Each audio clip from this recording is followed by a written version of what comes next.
কি আছে না আছে আমরা খালি এখন একটু দেখবো কি দেখবো। আমার 12টা মিটিং আছে, আমি জাস্ট ইনস্ট্রাকশন দিয়ে চলে যাবো, তোমরা দেখবা। দেখে যে জিয়ার আছো, জিয়ার হচ্ছে পলিথিনে ঢুকাবা, ঢুকায়া আচ্ছা এটা সামনে দিয়ে দাও, দিয়ে দিও। এখন হচ্ছে যে কিচ্ছু দেখতে পারতেছে না, আমি ওই পাশে যাই, তোমরা এদিকে আসো।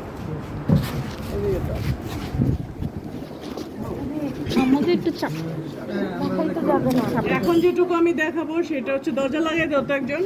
এটা হচ্ছে যে রিপ্রোডাক্টিভ ট্রাক গুলো আসলে দেখতে কেমন তো জানি আমরা, তার দেখতে কেমন সরাসরি এটাও দেখবো, প্লাস হচ্ছে ফিলিংসটা কেমন আসবে।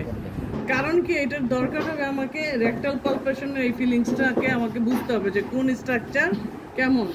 যেমন ধরো যে কানাকে যদি হাতে দেখাইতে বলো, যে পা ধরবে সে বলবে পা তো হাতি হলো থামের মতো, পিলারের মতো। যে কান ধরবে সে বলবে হাতি হচ্ছে কুলার মতো, তাই না? যে হচ্ছে পেট ধরবে সে বলবে ড্রামের মতো। তাই এখন তুমি আমরা রেকটাল পালপেশন তো না দেখে করবো, তো ওইখানে তো কানাই কিন্তু আমরা, তাই না? এখন তুমি যদি না জানো আগে থেকে যে রিপ্রোডাক্টিভ ট্র্যাক্টের হর্ন কেমন, ওভারি কেমন, কনসিস্টেন্সি অফ দ্য সার্ভিস কেমন, তার ভ্যাজাইনা কেমন, তাহলে কিন্তু তুমি ওই ফিলটা বা ওইখানে আইডেন্টিফাই করতে পারবে না। যার জন্য আমরা একটু এখানে একটু দেখে নিব যে অ্যাকচুয়ালি কেমন আসবে। আর ওখানে তো আমরা একটা লেয়ারের উপর দিয়ে যাইতে হবে, সো তোমাকে এইখান থেকে বুঝতে হবে, ধারণাটা নিতে হবে যে ওইখানে আমি কিভাবে পাবো। ঠিক আছে? আমরা জানি কি কেন করব, দুটো কারণে করি। একটা হচ্ছে যে প্যাথোলজিক্যাল কন্ডিশন থেকে ডিফারেন্সিয়েট করতে হবে আমাদের নর্মাল কন্ডিশনগুলোকে, হ্যাঁ। আরেকটা হচ্ছে ডিজিজ ডায়াগনোসিস করবো, তো প্যাথোলজিক্যাল মানে তো ডিফারেন্ট ডিজিজ ডায়াগনোসিস করবো। আর হচ্ছে প্রেগনেন্সি ডায়াগনোসিসের জন্য কিন্তু আমরা আরপি করি। রিপ্রোডাক্টিভ ট্র্যাক্টগুলো আমাদের জানার দরকার হয়। এটা গরুর ইউটেরাস, এখানে যেটা আসে। আরেকটা হচ্ছে কি ওভারিতে, ওভারিতেও আমরা ডিজিজ ডায়াগনোসিস কী করি। ওভারিতে আমরা বলছি যে ফাংশনিং ফলিকুল থাকে, যদি ফলিকুল থাকে তাহলে আমরা বুঝবো যে আমাদের ওভারিটা ফাংশনিং আছে। যদি অ্যাবসেন্স অফ ফলিকুল থাকে তাহলে ওভারি আমি যখন ধরবো স্মুথ অ্যান্ড স্মল থাকবে, ইনঅ্যাক্টিভ থাকবে। ঠিক আছে? তো ওই জন্যে আমরা অ্যানাস্টাস কেন হচ্ছে, কী কারণ হচ্ছে সেটা আইডেন্টিফাই করতে পারবো। যখনই দেখবে ওভারি স্মুথ অ্যান্ড স্মল, কোনো ফলিকুল নাই, দ্যাট ইজ হচ্ছে এটা নন ফাংশনাল ইনঅ্যাক্টিভ ওভারি, মানে হচ্ছে এইখানে কোনো না কোনোভাবে তোমার নিউট্রিশনাল ডেফিসিয়েন্সি হচ্ছে, যার জন্য গ্রোথ হচ্ছে না, যার জন্য ম্যাচুরেশন অফ দ্য ফলিকুল হচ্ছে না, এফএসএস আসতেছে না। ঠিক আছে? তো এই জন্যে তোমাকে আইডেন্টিফাই করতে হবে আগে ডিজিজের। তুমি সাকসেসফুল ডক্টর হওয়ার জন্য আগে ডিজিজ ডায়াগনোসিস জরুরি। কেন হয়েছে, কেনর উত্তরটা জানা জরুরি, তাই না? সেই জন্য আমরা বলছি কি যে দুইটা, একটা জিনিস যে রেকটাম থাকে, তারপরে রিপ্রোডাক্টিভ ট্র্যাক্ট থাকে, দেন হচ্ছে ব্লাডার থাকে। এটা হচ্ছে যদি আমরা তো লংজিটিউডিনাল, ওরা কি থেকে ভার্টিক্যাল, তাই না? তার মানে তার ডরসাম উপরে, ভেন্ট্রাল নিচে। আমরা যদি উপর থেকে চিন্তা করি, ভার্টিক্যাল কলামের নিচেই থাকবে রেকটাম, রেকটামের পরে রিপ্রোডাক্টিভ সিস্টেম, দেন হচ্ছে ব্লাডার। তো আমাদের তো রেকটাম আমরা আনতে পারি নাই, আমরা আনছি কি ব্লাডার সহ রিপ্রোডাক্টিভ সিস্টেম। তাহলে ব্লাডার হচ্ছে এটা, দিস ইজ ব্লাডার। ঠিক আছে? এবং ব্লাডারের এখানে প্যাসেজটা এসে যে ভ্যাজাইনাতে ওপেন হয়। ঠিক আছে? ভ্যাজাইনাল ফ্লোরে এই যে ভেস্টিবুল আছে এখানে, এই ভ্যাজাইনাল ফ্লোরে এই ভেস্টিবুল এসে এখানে এই যে এখানে এসে ওপেন হয়। ঠিক আছে? এখানে এসে ওপেন হয়। আর যেটা হচ্ছে যে তোমার এটা হচ্ছে এই যে বাইরের অংশটা, এটা হচ্ছে এই যে ভালভা, কেটে নিয়ে আসে তো কষাটা ঠিক মতো কাটতে পারে না। ইউটেরাসটা থাকে জাস্ট এরকম, ব্লাডারটা এরকম নিচে, এগুলো বাদ দাও, ব্লাডারটা এরকম নিচে, উপরে হচ্ছে এরকম। ঠিক আছে? তো আমরা যখন হাত দিব ব্লাডার কিন্তু আমরা পাবো না, আমরা কি পাবো? Reproductive structure. আমরা তো সাধারণত লেফট হ্যান্ডে হাত দেই। আমি যখন এরকম হাত দিব, প্রথমে হাত দেওয়ার পরে যে অংশটা আসে সেটা হচ্ছে ভ্যাজাইনা, পুরো এই যে অংশটা এরকম টিউব লাইক একটা স্ট্রাকচার, ভ্যাজাইনা কিন্তু খুবই সফট, দেখবা যে সফট, কোনো হার্ড নাই।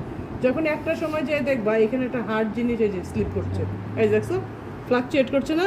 তুমি যখন ধরবা আঙ্গুল দিয়ে তো এইভাবে যাবা, এই যে এটা হাতের থেকে বলের মতো একটা কর্ড লাইক একটা স্ট্রাকচার তোমার স্লিপ করবে। এইটাই হচ্ছে সার্ভিক্স। তোমার আরপি করার প্রথম টার্গেট হচ্ছে এটা ধরা, এই স্লিপিংটা ধরা। আমরা কি করি, হাতটা ঢুকানোর পরে এক হাত যাওয়ার পরে এটা পাই, একটা পাওয়ার পরে, হ্যাঁ। তো এইটা যখন ধরতে পারবা, দ্যাট ইজ তুমি আরপি করতে পারবা, এইটা কনফিডেন্স আসতে হবে। তা প্রথমে তোমার ওভারি ধরার দরকার নেই, প্রথমে তোমার কিচ্ছু ধরতে হবে না, প্রথমে তুমি সার্ভিস ধরার চেষ্টা করবা আরপি করার শুরুতে, হ্যাঁ। আর সার্ভিসটা কি বুঝবা, এই যে ফ্লাকচুয়েট করছে, তুমি ধরবা ফ্লাকচুয়েট করবে, হাত এইভাবে দিলেই দেখবে যে এরকম এই যে ফ্লাকচুয়েট করবে এরকম, ঠিক আছে এই জায়গাটা। দেন হচ্ছে এই যে সার্ভিসটা শেষ হলো, এই যে শক্ত জায়গা এখান থেকে শুরু হয়েছে বডি অফ দ্য ইউটেরাস। এখানে কি বডি অফ দ্য ইউটেরাস, এইটুকু হচ্ছে বডি অফ দ্য ইউটেরাস, ঠিক আছে।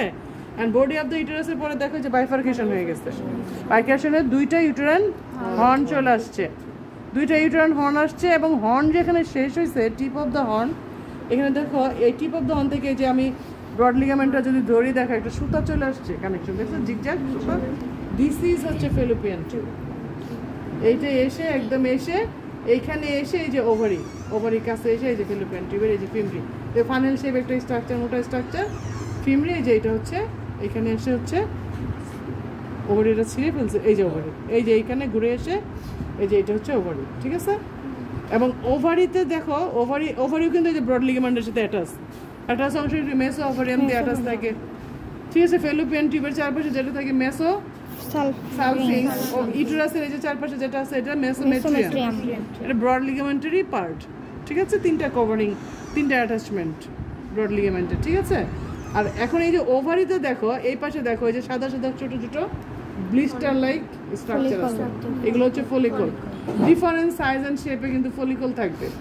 যখনই তুমি এটা তো আসলে আমরা ফ্রোজেনটাকে নরম করছি, এই জন্য এখন একটু ইলাস্টিসিটি কম, যখন থাকবে টাইটনেস থাকবে, ইলাস্টিসিটি থাকবে, তখন যখন তুমি হাত দিবা তখন কিন্তু বুঝতে পারবে এই রাফনেসটা।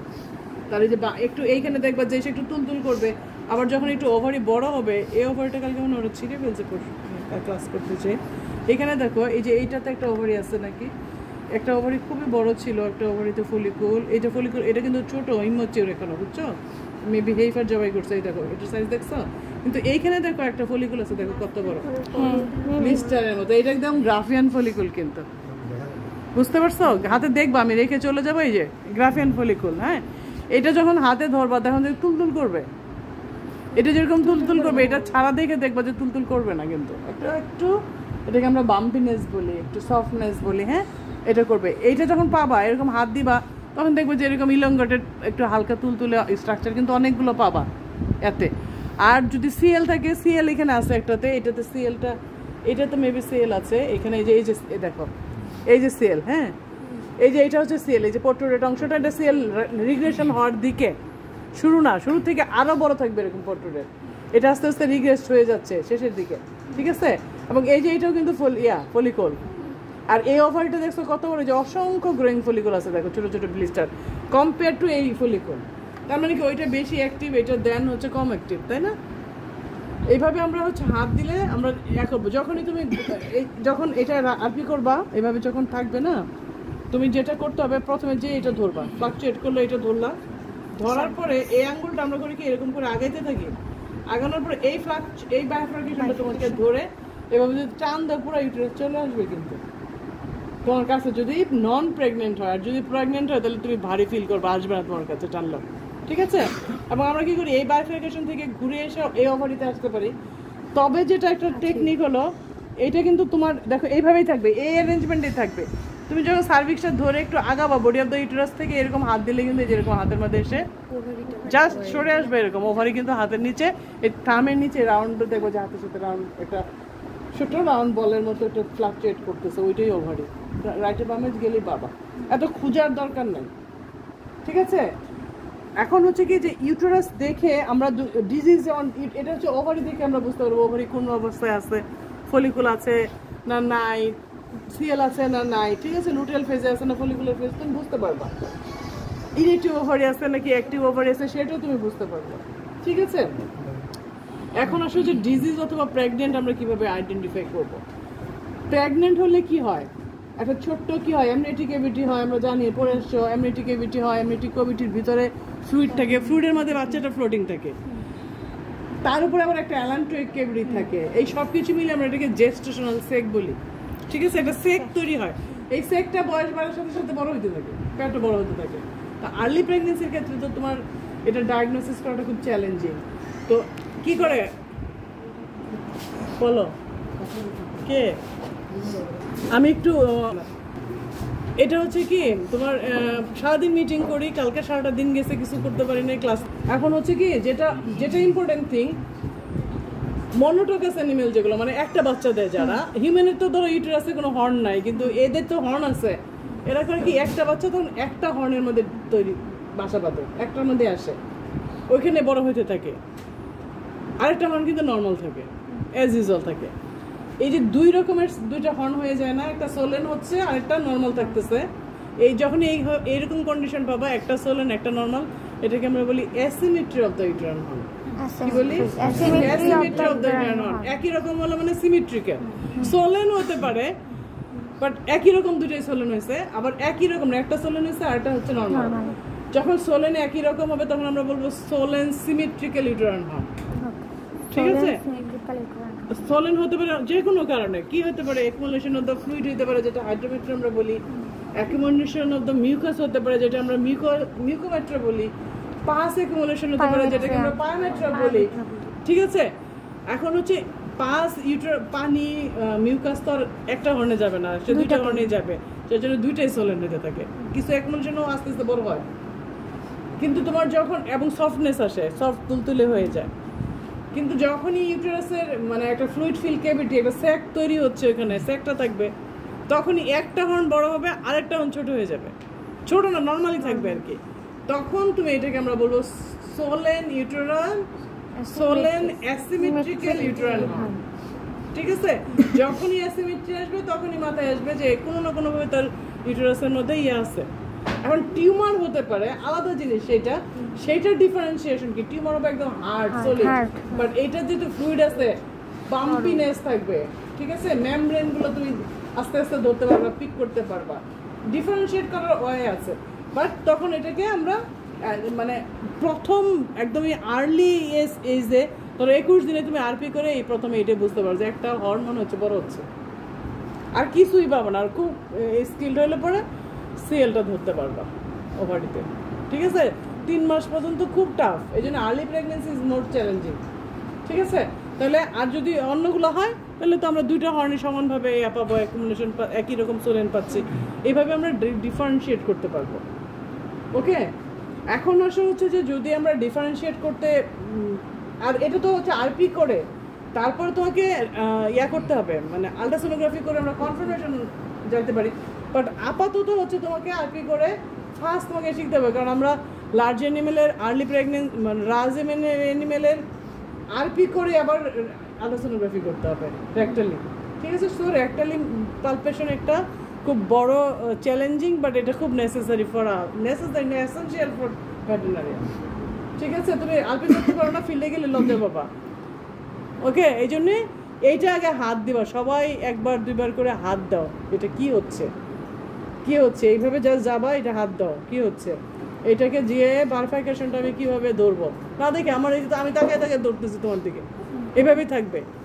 এভাবে যে ধরতে পারো, অথবা এইখান থেকে এই যে হাত দাও, হাত দিয়ে এখানে তুমি রাউন্ড একটা পাচ্ছ, এটাকে ধরো এইভাবে, এই ফিলিংসটা নাও, এই ফিলিংসটা এখন বুঝো। এইটুকু বুঝার জন্য এই স্লটার স্যাম্পল কালেক্ট করতে হয় তোমাদের। নাহলে তো তুমি এটা যদি না দেখো, হাতে না বুঝো, এটা হচ্ছে পালপেশন মিনস কি তোমার পাম্পের ফিলিংস, তাই না? সেটা হার্ট এবং মাইন্ড এবং হাত এবং হয়ে মাইন্ড হয়ে মাথায় যাবে। এইটুকু বুঝতে হবে যে তোমাকে ওইখানে না দেখে কানার মতো। ঠিক আছে? আগে এটা দেখো, এটা একটু দেখে যাবে। আর যারা মনে করো যে শিখবো না, যাদের শেখার ইচ্ছা আছে তার আগে এটা করো। এটা না করলে তুমি বুঝতে পারবে না, আরপি করতে পারবে না জীবনে। ঠিক আছে? একটা কোশ্চেন বলো। হ্যাঁ শোনো, আমি কি বলি, ওইটা আমি যখন যাবো তখন বলবো। তারপরে যেহেতু কোশ্চেন করছে কিছুই না, এই যে রাখতাম না, এখান থেকে ঢুকানোর পরে এই যে এতটুক যাবা, এতটুক আগে কিছুই না, সবসময় হাত নিচের দিকে, ওই আরপির উপরে আমি ক্লাস নেবো, হাত নিচের দিকে গেলে এটা পাবো। আরো টেকনিক আছে, ওগুলো ওখানে যে আমি শিখাই দেবো টেকনিক, কোনো অসুবিধা নেই। সার্ভিস ধরা শিখে এখান থেকে যাও, পরে যাই ওভারি শিখো, ওভারি ধরো, কোনো অসুবিধা নেই। সার্ভিস ধরা শিখতে পারলে এভরিথিং পারবা, এআই থেকে শুরু করে সব পারবা। ঠিক আছে? এখন তোমরা এটা করতে থাকো, আমি গ্লাভস নিচ্ছি, মিটিংয়ে যাবো, গন্ধ করলে তো সমস্যা, তাই না? এই জন্য আমি গ্লাভস নিচ্ছি তোমাদের।